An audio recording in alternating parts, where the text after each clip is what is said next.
ছিল ছোট্ট গ্রাম, নাম তার শালবনী। সেই গ্রামের এক প্রান্তে কুঁড়েঘরে থাকত ঝিয়ে মেয়ে ফুলমণি। তার মা অন্যের বাড়িতে কাজ করত, আর ফুলমণি মাকে সাহায্য করত ছোটবেলা থেকেই। দারিদ্র্য ছিল তাদের নিত্যসঙ্গী, কিন্তু ফুলমণির মন ছিল স্বপ্নে ভরা।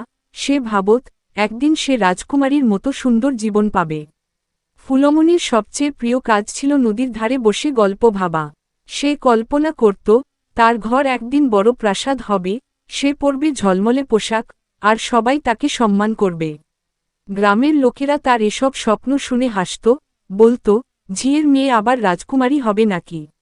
একদিন গ্রামের জমিদারের বাড়িতে বড় উৎসবের আয়োজন হল। ফুলমণির মা সেখানে কাজ করতে গেল, আর ফুলমণিকেও সঙ্গে নিয়ে গেল। বাড়িটা এত বড় আর সুন্দর যে ফুলমণির চোখ জুড়িয়ে গেল। সে চুপচাপ এক কোণে দাঁড়িয়ে সব দেখছিল। হঠাৎ জমিদারের স্ত্রী ফুলমণিকে লক্ষ্য করলেন। মেয়েটির চোখে ছিল অদ্ভুত দীপ্তি আর ভদ্রতা। তিনি কাছে ডেকে জিজ্ঞেস করলেন, তুমি কি পড়াশোনা করো? ফুলমণি লজ্জা পেয়ে মাথা নিচু করে বলল, না, আমাদের সে সামর্থ্য নেই। জমিদারের স্ত্রী তার কথা শুনে মুগ্ধ হলেন। তিনি বললেন, যে মেয়ের এত সুন্দর ভাবনা আর আচরণ, সে পড়াশোনা না করলে চলবে না। সেদিন থেকেই ফুলমণির জীবনে নতুন অধ্যায় শুরু হল।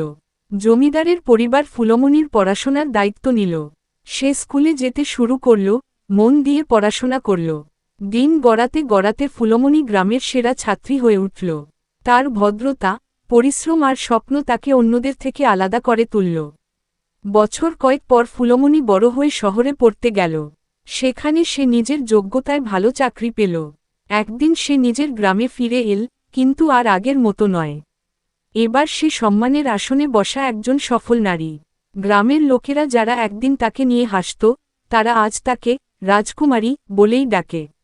ফুলমণি বুঝল, রাজকুমারী হওয়ার জন্য প্রাসাদ বা ধন সম্পদ দরকার হয় না, দরকার হয় বড় মন, স্বপ্ন আর কঠোর পরিশ্রম। ঝিয়ের সেই ছোট্ট ঘর থেকেই একদিন জন্ম নেয় সত্যিকারের রাজকুমারী।